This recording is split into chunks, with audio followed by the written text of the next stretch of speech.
সত্যি কথা আমি যদি বলি যে তোমাদের আস্তে আস্তে তোমাদের বাবা মার দিকে তাকাও বা সিনিয়র যারা আছে তাদের দিকে তাকাও, তারা এখন কতটা মানে কয়েকটা সিদ্ধান্ত নেওয়ার ক্ষেত্রে কতটা মানে চিন্তা ভাবনা করে সিদ্ধান্ত নেয়, নিজের ভালো কোনটা মন্দ কোনটা তারা খুব ভালো করে বোঝে।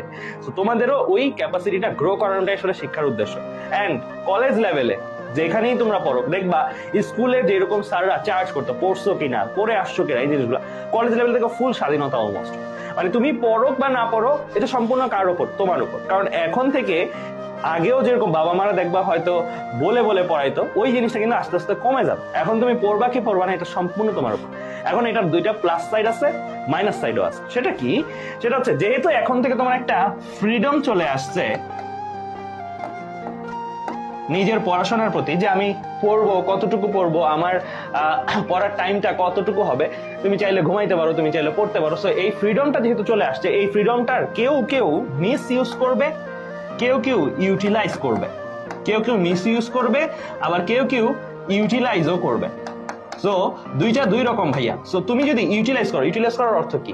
তোমার ফ্রি সময় আছে, তুমি যা চাও তা করতে পারো, এন্ড তুমি ভালো কাজগুলো করতেছো। ভালো কাজ মিন্স যেটা তোমাকে হয়তো এইচএসসি লেভেলে ভালো একটা গ্রেড, ভালো একটা রেজাল্ট দিতে পারে, যেটার মাধ্যমে তুমি যেই ড্রিমটা দেখছো সেই ড্রিমটাই তুমি স্টিক থাকতে পারলা। তুমি ডাক্তার হতে চাও, তুমি ডাক্তার হতে পারলা। তুমি ইঞ্জিনিয়ার হতে চাও, তুমি ইঞ্জিনিয়ার হতে, তুমি পাইলট হতে চাও, পাইলট হতে পারো। তুমি যেটা হতে চাও তুমি সেটা হতে পারতেছো। কারণ এখন কম্পিটিশনের যুগ, সবাই একটা জিনিস চাচ্ছে, তুমি যেমন চাচ্ছ সবাই একটা জিনিস চাচ্ছে। কিন্তু কারা কারা পাবে? যারা যারা প্রথম থেকেই এই ইউটিলাইজেশন মুডে ছিল। আর যারা যারা এই মিস ইউজটা করবে তাদেরকে, এরকম মানুষ যে নাই তা না, প্রত্যেক ব্যাচে আছে। ইনফ্যাক্ট আমাদের এই ক্লাসটা এই যে এখন প্রায় 1000 জনের মতন দেখছো, এই 1000 জনের মধ্যেও কিন্তু আমি বলবো ভাইয়া অনেকেই আসো যারা সঠিক পথটা আসলেই যাবা, আবার অনেকেই আসো যারা আমার এই কথাগুলো শোনার পরেও ঝরে যাবে। এন্ড দুঃখজনক হলেও এটা খুবই সত্যি, প্রত্যেক ব্যাচে আমরা এই জিনিসটা দেখি, অনেকে ঝরে যায়, অনেকে। এন্ড এদের নাম্বারটাই বড়। এন্ড তাদের ক্ষেত্রে যেটা হয়, তারা যখন জাস্ট এইচএসসির একদম আগ মুহূর্তে আসে, ধরো এইচএসসি আর 10 দিন পরে 20 দিন পরে, তখন তারা আমাদের কাছে আসে। এন্ড তাদের সাথে তখন আমাদের আবার কথা হয়। তখন তারা আমাদের কাছে যখন আসে তখন আসলে আমাদের অনেক খারাপ লাগে। কেন খারাপ লাগে? আমরা তাদেরকে কোনো প্রপার সলিউশন দিতে পারি না। কারণ এইচএসসি লাইফের পড়াশোনাটা এত বিশাল যে তোমাকে ওই শেষ সময় যদি আসো, একদম পড়া কিন্তু করায় দেয়া বা শেষ করায় দেওয়া হয় না। এটা আমরা নিজেরাও জানি, আর মন থেকেও আমরা খুব কষ্ট পাই তাদেরকে সলিউশন দেওয়ার সময়, কারণ আমরা কোনো সলিউশন দিতেই পারি না তাদেরকে। এন্ড তারাও আমাদের কাছে গিলটি ফিল করে যে ইস ভাই আপনি আগে থেকে যদি আমাদেরকে পাইতাম, আপনাদেরকে পাইতাম, আগে থেকে যদি আমি পড়াশোনা শুরু করতাম তাহলে আজকে কত ভালো হতো। সো সবসময় এটা হয় যে বিশেষ করে নতুন যারা আছে তাদের ক্ষেত্রে প্রথম প্রথম টার্গেট থাকে এরকম। আমি দুইটা পার্সপেক্টিভে বলবো। প্রথম টার্গেট থাকে আমি বুয়েটে ফার্স্ট হব, এটা টার্গেট থাকে কারো। আমি ঢাকা মেডিকেল কলেজে ফার্স্ট হব, এটা টার্গেট থাকে। তোমাদের ব্যাচের অনেকেরই টার্গেট আছে, টার্গেটটা থাকে খুবই ভালো। কয়েকটা দিন যায়, পড়াশোনার অগ্রগতি হয় না।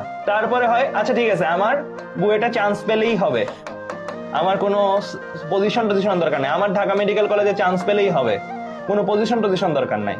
তারপরে আরো কয়েকটা দিন যায়, দেখে যে বুয়েটেও তো চান্স পাওয়াটা অনেক কঠিন, সহজ কিছু না, ঢাকা মেডিকেলেও তো চান্স পাওয়াটা সহজ কিছু না।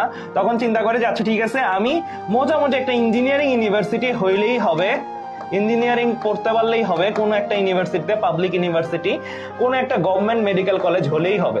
তারপরে একটা সময় পরে টার্গেট হয়ে যায় যে আমি মানে আস্তে আস্তে মানে টার্গেটটা কমতে কমতে কমতে স্টেপে স্টেপে একটা সময় প্রাইভেট, একটা সময় প্রাইভেটও পারতেছি না, আমার এফোর্ড করার ক্যাপাসিটি নাই, দেন আমি অন্যান্য কিছু কারিগরি। সো মোট কথা তোমার এই টার্গেটটা ডে বাই ডে কমতে থাকবে যদি তোমার পরিশ্রম না হয়। পরিশ্রম এন্ড টার্গেট এই দুইটা পরস্পরের সময়, পরিশ্রম বাড়লে তোমার টার্গেটটাও কিন্তু তুমি স্টিক থাকতে পারবে।